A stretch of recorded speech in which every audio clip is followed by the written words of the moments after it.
একটি বিলাসবহুল বাড়িতে ধনাঢ্য ব্যবসায়ী অরুণ সেনকে তার ব্যক্তিগত স্টাডি রুমে মৃত অবস্থায় পাওয়া গেল।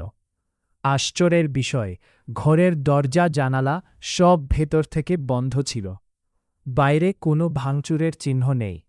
মামলাটি হাতে নিলেন এএসআইপি প্রদ্যমান, ইন্সপেক্টর দয়া এবং ইন্সপেক্টর অভিজিৎ। প্রদ্যমান ঘরটি দেখে বললেন, দরজা বন্ধ মানেই খুনি উধাও হয়ে গেছে। এটা আমি বিশ্বাস করি না। কোথাও না কোথাও একটা ভুল হয়েছে।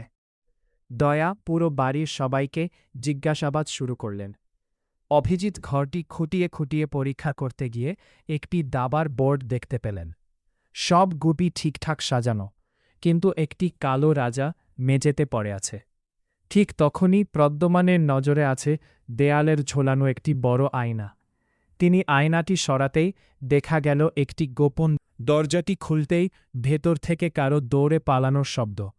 দয়া চিৎকার করে বললেন, স্যার, কেউ পালাচ্ছে। তিনজন ছুটে গেলেন, কিন্তু অন্ধকার সুড়ঙ্গের শেষে শুধু একটি কালো গ্লাভস পড়েছিল। গ্লাভসের ভেতরে একটি কাগজ, সত্য জানতে চাইলে পুরনো খড়ির টাওয়ারে এসো। পরদিন গভীর রাতে প্রদ্যমান, দয়া ও অভিজিৎ পুরনো ঘড়ির টাওয়ারে পৌঁছালেন। হঠাৎ টাওয়ারের ঘড়ি 12টা বাজেতেই ওপর থেকে একটি ছায়ামূর্তি লাফ দিয়ে পালাতে শুরু করল। দয়া ও অভিজিৎ তাকে ধাওয়া করলেন। কিছুক্ষণ পর তাকে ঘিরে ফেললেন। মুখোশ খুলতেই দেখা গেল সে ব্যবসায়ীর বহুদিনের বিশ্বস্ত হিসাবরক্ষক। প্রদ্যমান শান্ত গলায় বললেন, বন্ধ ঘরের রহস্যটা এবার বলো।